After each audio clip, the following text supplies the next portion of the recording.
बच्चों व्रत में जो अगली एक्सरसाइज है 9.2, ठीक है ना, तो उसका प्रमेय को हम बताते हैं। प्रमेय क्या है, इसका कथन क्या है, एक व्रत की या सर्वांगसम व्रतों की समान जीवाएं केंद्र से समान दूरी पर होती है या समदूरा से होती है। आपको यह सिद्ध करना है कि एक ही व्रत या दो अलग अलग सर्वांगसम व्रत ले लीजिए कि समान लंबाई की जो जीवाएं हैं, ठीक है, हमने यहाँ चित्र में ए बी और सी की माना है, ये केंद्र से समदूरस्थ है, समान दूरी पर, ये आपको सिद्ध करना है। तो देखो बच्चों, एक बात आपको बता दें, किसी बिंदु से रेखा की जो न्यूनतम दूरी होती है उसको लंब कहते हैं। किसी बिंदु से रेखा की न्यूनतम दूरी को लंब कहते हैं, लंब की परिभाषा है। तो यहाँ पर हमने वृत्त एक बना लिया है, उसका केंद्र O है, समान जीवाएं ए बी और सी डी हमने ले ली है। बात समझे कि नहीं? यहाँ पर हमने ऊपर हमने अगर ए लिया है ए बी, तो इधर हम इनको हम क्या कर लेते हैं, सी डी कर लेते हैं, ठीक है ना। उसके बाद में हमने जीवाओं के जो सिरे हैं उसको केंद्र से मिला दिया, ये सब त्रिज्याएं हो जाएंगी, समान त्रिज्याएं, ठीक है।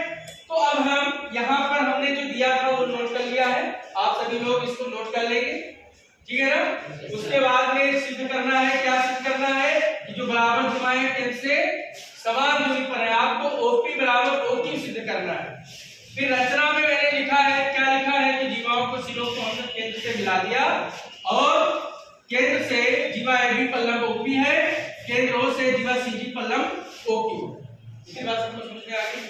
अब इसका हम उत्पत्ति करेंगे और वृत्त की सभी प्रमेय और सवाल के जो सिद्ध करने वाले हैं वो सब सर्वांगसम त्रिभुज की सहायता से होते हैं। ये बात सबको स्पष्ट है। अब देखो यहाँ पर एक चीज आपको बता दें बच्चों, ये देख लीजिए, एक कथन होता है कि केंद्र से जीवा पर डाला गया लंब जीवा को समविभाजित करता है, समान भागों में विभाजित। तो आप लोग लिखिए, हम जानते हैं कि केंद्र से जीवा पर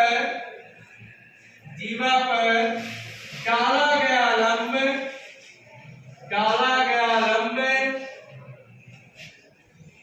जीवा को समविभाजित करता है, समान भागों में बांटता है, समविभाजित करता है। तो बेटा यहां से AP जो है आपका BP के बराबर हो जाएगा, AP बराबर BP, इधर CQ बराबर QD, ठीक, ये हो जाएगा। उसके बाद में देखिए, जो कि जीवा AB बराबर CD ये आपका दिया है, अब इसका दोनों तरफ हाफ कर देंगे, दोनों तरफ क्या कर देंगे, हाफ कर देंगे। तो बेटा देखिए, हाफ AB जो है ये किसके बराबर हो जाएगा, क्योंकि यहाँ पर ये दोनों क्या है, ये लंब इसको समविभाजित करता है, तो हाफ AB क्या हो जाएगा, AP बराबर BB, और ये बराबर किसके हो जाएगा, CQ बराबर QD। ये सब याद रखिएगा, अभी इसको हम आगे यूज करेंगे। अब देखिए, ये दो त्रिभुज ले लेते हैं, OPB OQD, त्रिभुज OPB तथा त्रिभुज OQD। चाहे आप ये नीचे के दोनों त्रिभुज ले लीजिए और चाहे आप ऊपर के दोनों त्रिभुज ले लीजिए, आपका उत्पत्ति हो जाएगा।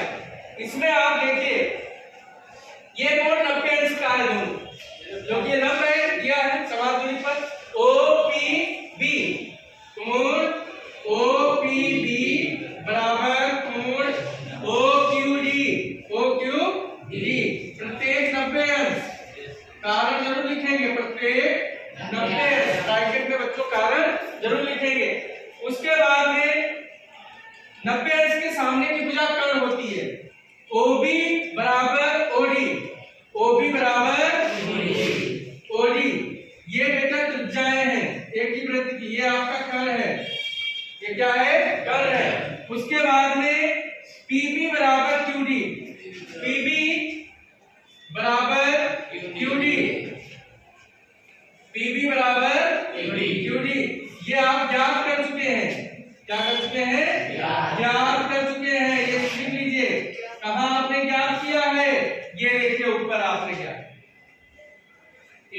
ठीक है, ये चारों आपस में उतने बराबर है कि नहीं है?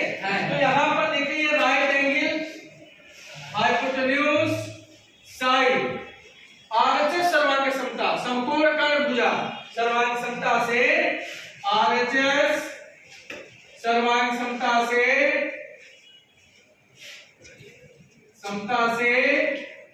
बच्चों दोनों त्रिभुज क्या हो गए? कौन से? ओपी बी सर्वांगसम त्रिभुज OQD ये दोनों क्या हो गए? सर्वांगसम त्रिभुज के बचे हुए शेष कोण और भुजाएं भी आपस में बराबर होती हैं। यहाँ लिखेंगे CP से बच्चों क्या हो जाएगा? ये जो OP है ये बराबर हो जाएगा किसके? OQ के। हमको यही सिद्ध करना था कि समान लंबाई की जीवाएं एक ही त्रिभुज में या एक ही वृत्त में या सर्वांगसम वृत्तों में समान लंबाई की जीवाएं केंद्र से समान दूरी पर होती है। तो समान दूरी का मतलब केंद्र जीवा के बीच की दूरी क्या होगी? लंबवत दूरी होगी। तो ये लंबवत दूरी आपस में बराबर करना था, जो कि सिद्ध हो गया। इसको आप लोग नोट कर लीजिए।